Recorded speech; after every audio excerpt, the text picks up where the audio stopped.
مولا علی شیر خدا نے اپنی زندگی ساری 9 سال کی عمر تھی جب کلمہ پڑھا تھا، 9 سال حضور نے سب گھر والوں کی دعوت پکائی، اور جب سب لوگ آ گئے سارے خاندان والے، تو فرمایا میں اللہ کا نبی ہوں، کون کون میری مدد کرے گا؟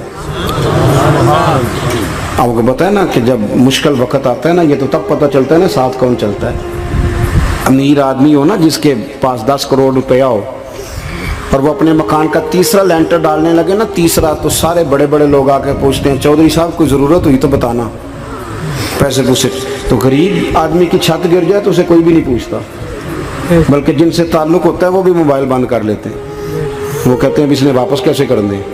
حضرت مولا علی اس زمانے میں جب سام سونگ گیا سب کو، حضور نے فرمایا کون کون میرے ساتھ چلے گا؟ روٹی بھی کھا لی، گھر بھی آ گئے، صادق اور امین بھی کہہ دیا، جب کہا چلے گا کون کون؟ چپ کر گئے۔ تو حضرت علی کہتے ہیں جب میں نے حضور کے چہرے پر ذرا پریشانی دیکھی نا، یہ چلتے کیوں نہیں؟ تو آپ فرماتے ہیں کہ ابھی میں کھجور کھا رہا تھا، کرتا لمبا پہنا ہوا تھا، سب سے پیچھے بیٹھا تھا، اور حضرت علی کا قد بھی درمیانہ تھا۔ آپ فرماتے ہیں میں اٹھا اور کھجور ابھی میرے منہ میں تھی، جھٹپٹ میں نے اسی طرح نکال کے جیب میں ڈال، اور میں پنجوں کے بل کھڑا ہو گیا، دونوں بازو کھڑے کر کے کہا حضور یہ نہیں بولتے تو نہ بولیں، انا ناصرو کا یا رسول اللہ، انا حافظو کا یا رسول اللہ۔ حضور آپ جہاں جہاں کہیں گے علی آپ کا مددگار بنے گا، دین کی مدد کرے گا، اور اگر آپ تک کوئی آئے گا تو علی آپ کی حفاظت کرے گا۔ 9 سال کی عمر میں چلے علی دین کی نوکری کے لیے، پھر بدر میں بھی پہلی صف میں، احد میں بھی پہلی صف میں، خندق میں بھی پہلی صف میں۔ ایک جنگ میں حضور نے کہا علی تو رہ جا، اس دفعہ رہ جا، تو عرض کی رو پڑے حضرت علی، دلیر آدمی تھے، رو پڑے، کہنے لگی حضور آپ مجھے بچوں اور عورتوں کے پاس چھوڑ کے جا رہے ہیں؟ حضور مجھے لے چلے، میں میدان کا زندگی ساری گزار دی، ساری زندگی گزار دی، اپنے زمانے میں آپس کا اختلاف بھی دیکھا، ساری زندگی شیر خدا نے دین کو دے دی۔ کوفے کی جامع مسجد میں 21 رمضان کو جب حضرت علی کو خنجر لگا نا، تو تاریخ میں جملہ محفوظ ہے، خنجر لگا نا جب، وہ 9 سال کی عمر میں یاری لگائی، 63 سال عمر ہو گئی، جب خنجر لگا تو کہنے لگا فزت برب الکعبہ، مجھے رب کعبہ کی قسم آج کامیاب ہو گیا ہوں، پانی پرن سہیلیاں تے رنگا رنگ کڑے، اسی پریا اس دا جانیے جس دا توڑ چڑھے۔ کہا دیکھو بھائی میں آج کامیاب ہو گیا، میں کامیاب ہو گیا، وہ جو میں نے کہا تھا حضور میں ساتھ رہوں گا، تے لے سجنا سا توڑ نبھائی، جان دیتی راہ تیرے، دے دیا ہر چیز دین کو دے دی۔ کون سی پراپرٹی چھوڑ کے گئے پیچھے؟ کون سا نظام بنا کے گئے؟ امام حسن بھی شہید ہوئے، پتہ ہے آپ کو؟ امام حسن کا بھی دن منانا چاہیے کہ نہیں؟ ان کے یوم وصال پہ بھی کچھ جلسہ کر لیا کرو، بڑے ہیں امام حسین سے، جدھر سارا زمانہ چلتا ہے ادھر چل پڑتے ہو۔ حدیث میں جہاں جہاں نام آیا نا، پہلا امام حسن کا ہے، دوسرا امام حسین کا ہے، اور امام حسین کے اپنے جملے ہیں، فرماتے ہیں میرا بھائی نہیں، میرا امام بھی ہے، میرا امام بھی ہے۔ اور آپ فرمایا کرتے تھے میں نے بڑی چیزیں اس حسن سے سیکھی ہیں، جو انہوں نے سیکھا ایک بتاؤں اس میں سے؟ کچھ لوگ تھکے ہیں آپ میں سے، حالانکہ میں تو زیادہ سفر کر کے آیا ہوں، عرض کروں جو انہوں نے سیکھا ہے؟ سنو، امام حسین خود بتاتے ہیں، فرماتے ہیں کہ اب میرے بھائی نا امام حسن اپنی ایک بیوی کو طلاق دینا چاہتے تھے، اختلاف شدید ہو گیا، بات طلاق تک آ گئی، مجھے پتہ چلا تو میں پہنچا، میں نے کہا بھائی جان کیا اختلاف ہے بھابھی سے؟ سنا طلاق دینے لگے ہیں، فرمایا ہاں طلاق دے دوں گا۔ چلی گئی ہے میکے، فرمایا بتائیں غلطی کیا، کیوں دے رہے ہیں؟ تو امام حسن فرمانے لگے حسین آپ نے قرآن نہیں پڑھا؟ میں نے کہا جی پڑھا ہے، بتائیں۔ کہنے لگے اللہ فرماتا ہے ہن لباس لکم وانتم لباس لہن، مرد عورتوں کا لباس ہے، عورتیں مردوں کا لباس ہیں۔ فرمایا میری بیوی میں کوئی کمزوری ہوگی تو میں پردہ ڈالوں گا کہ دنیا کو بتاؤں گا؟ امام حسین کہتے ہیں میں نے اٹھ کے بھائی کا ہاتھ چوما، میں نے کہا آیت میں نے پہلے بھی پڑھی تھی، تفسیر آج سمجھ میں آئی ہے، تفسیر آج سمجھ میں آئی ہے، میرے بڑے بھائی نے سمجھائی ہے، سمجھ میں آئی۔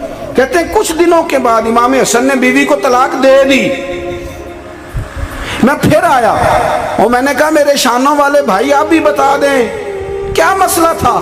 تو کہتے ہیں میرا ماتھا چوما میرے بڑے بھائی نے، اور کہنے لگے حسین چھوڑ، وہ غیر محرم بیوی ہے، میں کسی غیر کی باتیں تیرے ساتھ کیا کروں، طلاق دے دی، غیر محرم ہو گئی، اب اس کا ذکر کیا چھیڑنا؟ کہتے ہیں میں سمجھ گیا، کہ میرا بھائی قرآن کی اس روح کو جانتا ہے جو حسین تک بھی پہنچ رہی ہے۔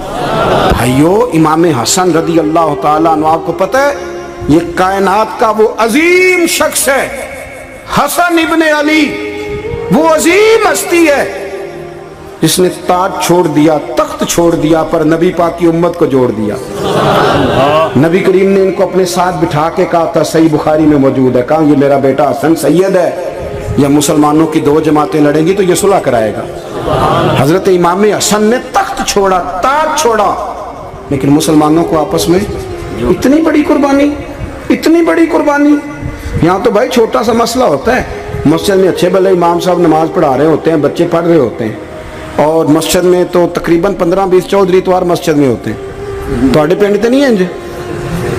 چلو اللہ کا شکر ہے جی، اتنے نہیں تھوڑے نے، چلو اللہ کرے وہ بھی نال ہی رل جان، درویش ہی چنگی چدرا دا کی کرنا ہے۔ تو ویسے میں نے دیکھا ہے تھوڑی سی جو کسی شہر کی بڑی مسجد ہوتی ہے اس میں 15-20 چودھری ہوتے ہیں، اور مولوی صاحب کی مجبوری ہے سب کی مان کے چلنا، دو کی نہ مانے قاری صاحب، دو کی۔ اب وہ یہ نہیں دیکھیں گے کہ دین کا نقصان ہو رہا ہے، مسجد کا مسئلہ ہے، بچوں کا مسئلہ ہے، ان کو تو ذات کا مسئلہ ہے، میری نہیں مانی لیا تھا چھٹی۔ وہ خدا کے بندو، ہم 2 منٹ کے لیے چدراہٹ نہیں چھوڑتے، دین کا نقصان کر دیتے ہیں۔ امام حسن نے پوری حکومت چھوڑ دی، پوری حکومت۔ اتنا بڑا سخی کم آپ کو ملے گا جو سخاوت کرے اور نبی کی امت کو بچائے صلی اللہ ہو۔ یہ بات بیان نہیں ہوتی، اکثر نہیں ہوتی، شاید پورے کربلا میں آپ نے نہ سنی ہو، اللہ ماشاءاللہ۔ اس کو سمجھے امام حسن۔ اور پھر مزے کی بات، امام حسن بھی شہید ہوئے، انہیں زہر دیا گیا، اور جب وہ شدید بیمار ہو گئے نا، زہر اثر کر گیا، تو امام حسین آئے، بڑے پریشان ہوئے، رو پڑے، کہنے لگے بھائی مجھے بتاؤ کس نے زہر دیا؟ تو امام حسن کہنے لگے حسین مجھے شک ہے ایک شخص پر، لیکن شک ہے بھائی، اگر صرف شک ہے تو میں کسی بے گناہ کو بدنام کیسے کر دوں، تمہیں کیسے نام بتا دوں؟ یہ نامعلوم پرچے کراتے نہیں ہم روز نامعلوم پرچے، جس پہ دشمنی ہے اس کا نام لکھا دو، ختم ہو گئی بات۔ امام حسن کی تربیت دیکھو، فرمانے لگے جس پر مجھے شک ہے اس کا نام بتا دوں، تو اگر وہ نہیں تو بے گناہ کا ذکر کیسے کر دوں؟ تو امام حسین فرمانے لگے بھائی جان اگر وہی ہوا تو آپ فرمانے لگے اگر وہی ہوا نا تو حسین پھر بھی تو چھوڑ دے، میں نے رب کے سپرد کر دیا، اللہ بہترین انتقام لینے والا ہے۔ اللہ اتنا بڑا حوصلہ سیدہ کے بیٹے کا، شیر کے بیٹے کا، شیروں جیسا کلیجہ، اتنا دل دریا سمندروں ڈونگے، کون دلاں دیاں جانے۔ او بھائی تھوڑا حوصلہ کر، جتن تے ہر کوئی کھیڈے، تو ہارن کھیڈ فقیرہ، اور جتن دا مل کوڈی پیندی ہارن دا مل ہیرا۔ او کہیں بیک بھی تو ہو نا، کہیں تو درگزر بھی تو کرنا، کہ ہر جگہ چھا کے رہنا ہے، ہر جگہ چھا کے رہنا ہے۔ میرے ایک سنگی ہیں، آپ کو پتہ ہے یہ جو سٹیج پہ بیٹھنے والے لوگ ہوتے ہیں نا، یہاں تو اچھے لوگ بیٹھے ہیں، میری طرح کے جو لوگ، جو سٹیج پہ بیٹھنے کا عادی ہو جاتا ہے وہ نیچے بیچارہ بیٹھ بھی نہیں سکتا، یہ مسئلہ ہو جاتا ہے۔ میں اکثر کہتا ہوں کہ کبھی نیچے بیٹھ کے تو دیکھو کیا فرق ہوتا ہے۔ اگر کسی بندے کی کوئی شان ہے تو وہ جو سب سے پیچھے بیٹھا ہے اس کی شان ویسی کی ویسی ہے، کوئی کمی آ جائے گی؟ کچھ بھی نہیں۔ مجھے ذاتی طور پر دیانتداری سے کہتا ہوں، مسجد میں بیٹھا ہوں، جب میرے آنے پہ لوگ نعرے لگاتے ہیں مجھے تکلیف ہوتی ہے۔ میں کہتا ہوں یار نبی پاک کی نعت چل رہی تھی، اس کا ادب زیادہ ہے یا اجمل قادری کا ادب زیادہ ہے؟ چھوڑیں آپ، جو آیا ہے وہ بیٹھ جائے گا، ختم ہو گئی بات۔ اور ویسے بھی جو لوگ جلسوں کے لیے محنت کرتے ہیں نا، بیچارے اشتہار لگاتے ہیں، مسجد کی صفائی کرتے ہیں، جو لنگر پکاتے ہیں، وہ تو اسٹیج پہ آتے ہی نہیں، حالانکہ زیادہ ثواب تو ان کو ملتا ہے، وہ تو پیچھے چھپے ہوتے ہیں۔ میں کئی دفعہ مجھے پتہ چل جائے نا اس کارکن نے زیادہ کام کیا اس جلسے کے لیے، تو میں اس کے کان میں کہتا ہوں میرے لیے بھی دعا کری، اس لیے کہ تو نے محنت کی ہے، تیرا اجر اور ہے۔ ہم تو شان سے آئے بیٹھے اور چھٹی کر گئے۔ بھائی تھوڑا پیچھے بھی دیکھے، نبی کریم کے پورے خاندان کی قربانیاں، پورے خاندان۔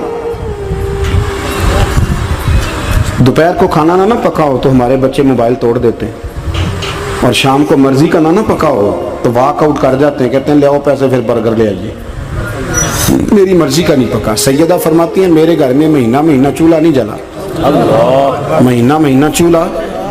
3 روزے رکھے سیدہ فاطمہ نے، مولا علی نے، امام حسن نے، امام حسین نے، اور تینوں دن افطار کے وقت فقیر مانگنے آ گیا تو کھانا وہاں دے دیا۔ آپ کا کیا خیال ہے جو بے صبرا آدمی ہو وہ کربلا میں جا کے لڑے گا؟ جس کو عادت ہی نہ ہو بچپن سے ٹھہرنے کی وہ لڑے گا، جو ذرا ذرا سی بات پہ ڈگمگا جاتا وہ لڑے گا، اسٹیج پہ نہیں بٹھایا تو لڑ پڑے وہ لڑے گا۔ او خدا کے بندو، بڑا حوصلہ چاہیے، بڑا ظرف چاہیے۔ امام علی مقام کا ایک قد ہے، ان کا ایک وقار ہے، ان کا ایک حسن ہے۔ امام حسین رضی اللہ تعالیٰ عنہ نے 25 حج کیے ہیں مدینے سے مکے پیدل جا کے، دونوں بھائیوں نے۔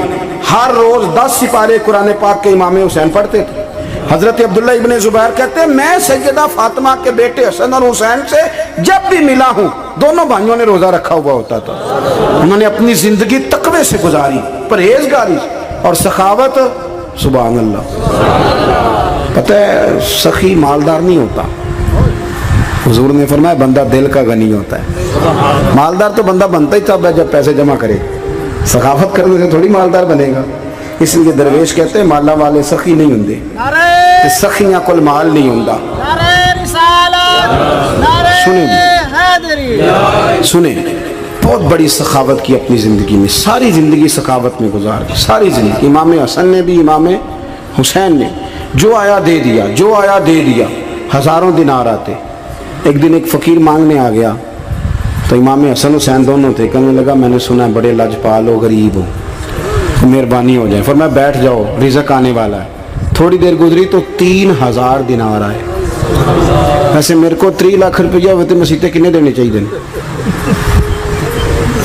میں اپنا تو پوچھنا، تھوڑا تو پوچھیا ہی نہیں، میں مشورہ پہ لینا۔ 3 لاکھ جو میرے کو ہوتے مسیطے کنے دینے چاہیے؟ تسی ظاہر ہے ان کو دیانتداری والا مشورہ ہی دینا ہے نا، جی نہیں کرنا جو ہی دسنا جی نا۔ کتنا 1000؟ ہاں میں کبھی کبھی پیار سے بات سناتا ہوں۔ ایک سنگی میرے پاس آیا، کہنے لگا سب دعا کرو اللہ میں پیسے دے میں وہ راج دیا گا۔ میں کہ یا اللہ انہوں 10 کروڑ دے، 9.5 کروڑ تیرے راج دے چھڑے گا۔